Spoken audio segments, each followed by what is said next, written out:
Maria Eduarda e Jonathan começaram a namorar em 2022. Eles se conheceram em um aplicativo de relacionamentos e, desde então, estão juntos. Na rotina dos dois, não pode faltar o café que o Jonathan prepara e que a Maria Eduarda adora. Não faltam também viagens, passeios, shows e, de vez em quando, alguns olhares e comentários preconceituosos. O Jonathan, ele tem a mania de toda vez a gente está no supermercado e tem alguém encarando muita gente, ele vai me dar um beijo para a pessoa encarar mais ainda. E sempre tem. Já pararam várias vezes. Que gracinha, você tá com a sua irmãzinha passeando, não, ela é minha namorada. E as pessoas têm essa visão infantilizada do PCD. Elas chegam pra Maria Eduarda e começam a tratar, falando com uma voz como se ela realmente fosse uma criança. E nesses momentos, principalmente, eu tento mostrar de uma maneira um pouco mais sutil de que ela é adulta. Sônia Pessoa é professora do Departamento de Comunicação Social da UFMG e coordenadora do Afetos, grupo que pesquisa as relações entre comunicação, discursos e experiências. Ela aborda como os imaginários sociais interferem na construção das relações afetivas de pessoas com deficiências. A pessoa com deficiência, ao longo da história da humanidade, ela é percebida de modo equivocado como uma pessoa incapaz. É o que nós chamamos de capacitismo. É como se ela não estivesse apta a viver em sociedade, como se ela não fosse capaz de trabalhar, de estudar, de viver questões que dizem respeito ao lazer, ao entretenimento, de frequentar todos os lugares e de ter todos os tipos de relação. E é exatamente por isso, por essa perspectiva capacitista, que as pessoas na sociedade questionam, mas as pessoas com deficiência têm direito à sexualidade? Ou, pior, em alguns momentos, elas sequer imaginam que as pessoas com deficiência efetivamente podem ter uma vida sexual ativa, plena e com todos os direitos que todos nós temos. A efetivação dos direitos referentes à sexualidade está prevista na Lei Brasileira de Inclusão, de 2015. No texto, são garantidos os direitos sexuais e reprodutivos, além do respeito à orientação sexual e o direito à fertilização assistida.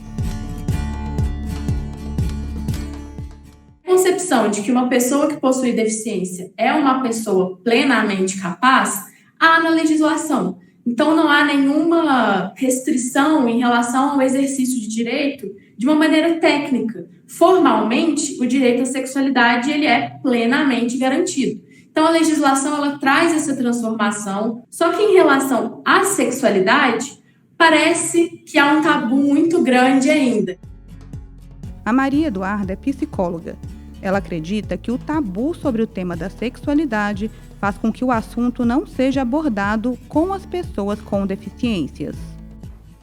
Existe um grande medo por parte de familiares, de cuidadores profissionais, de como que essa pessoa vai lidar com possíveis frustrações, possíveis confrontamentos com esse estereótipo, esse preconceito, mas também existe o próprio preconceito desses familiares, desses profissionais que pensam o corpo com deficiência realmente apenas pelo aspecto biológico da coisa e não como um sujeito que está ali.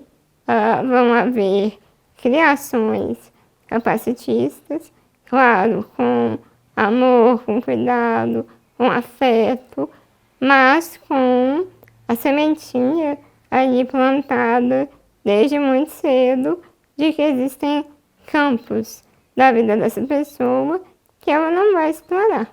E a sexualidade é um deles. Na cozinha do casal Mário e Rodrigo também não pode faltar café. Namorados há 5 anos, eles moram juntos e compartilham um amor pelos animais. Por ser um homem cis, né, gay, eu vejo, às vezes, assim, na própria comunidade, né, na nossa comunidade, eu sinto um pouco, assim, olhares, principalmente quando eu tô com o Rodrigo, assim, tipo assim, nossa, mas E o Rodrigo, ele tem uma diferença de idade minha de 20 anos. A gente tem uma diferença de 20 anos.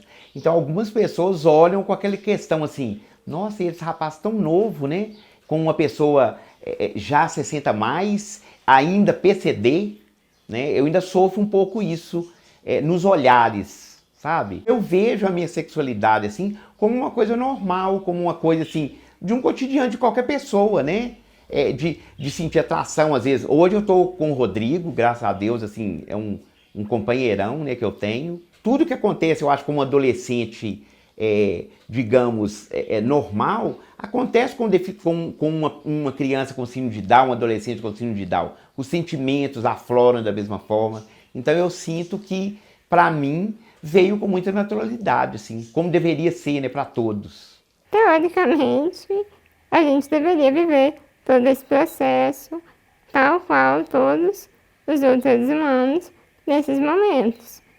Então, primeiramente, pensar o filho, a filha, tal como qualquer outra criança.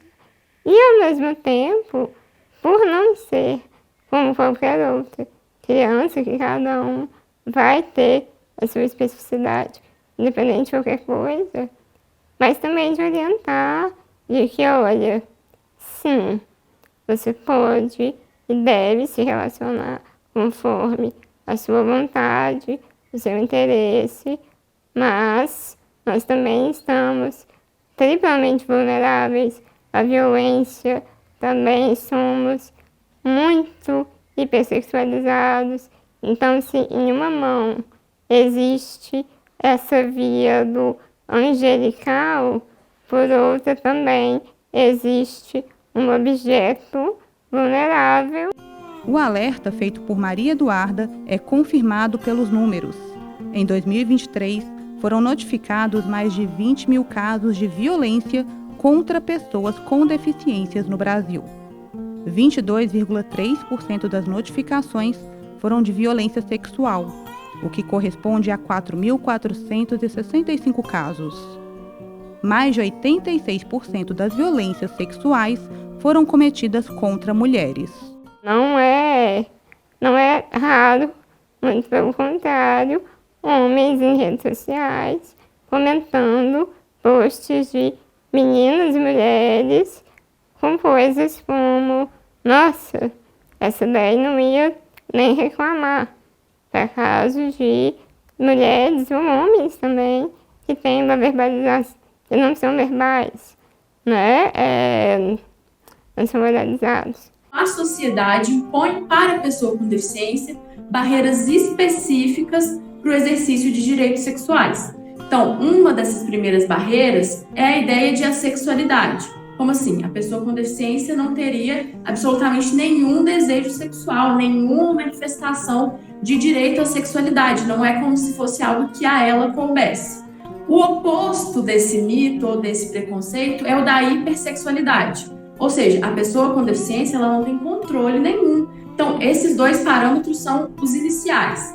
Para além deles, a gente ainda tem outros três. Uma é a ideia de que a pessoa com deficiência não é atraente, e uma ideia que está muito ligada também aos direitos reprodutivos, que são outra coisa, mas que se relacionam muito proximamente com os direitos sexuais, que são aquelas ideias de que a pessoa com deficiência ela não é capaz de engravidar, de cuidar de filhos, de ter uma família da maneira ideal. É importante nós pensarmos que 2025 é o ano simbólico, marca os 10 anos da Lei Brasileira de Inclusão.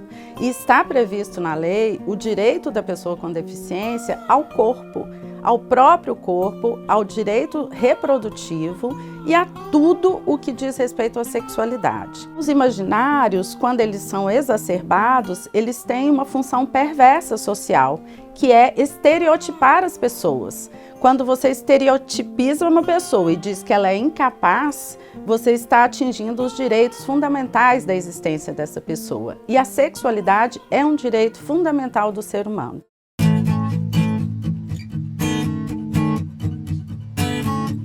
Esta é Olivia Oli.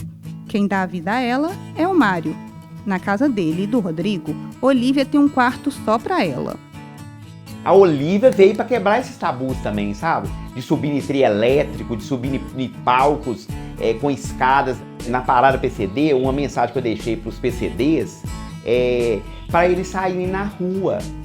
A gente quer as reivindicações, mas a gente não aparece. Aí as coisas não mudam, né? A gente tem que aparecer. Depois que eu conheci a Maria Eduarda, eu realmente me abri muito mais para esse mundo. E eu também fui atrás do meu próprio laudo. Eu tenho autismo, grau 1. E me conhecer também me ajudou muito a entender a mim mesmo e entender esse mundo. Muita gente fala, cuida dela, não sei o quê. Mas na verdade é que ela cuida de mim muito mais.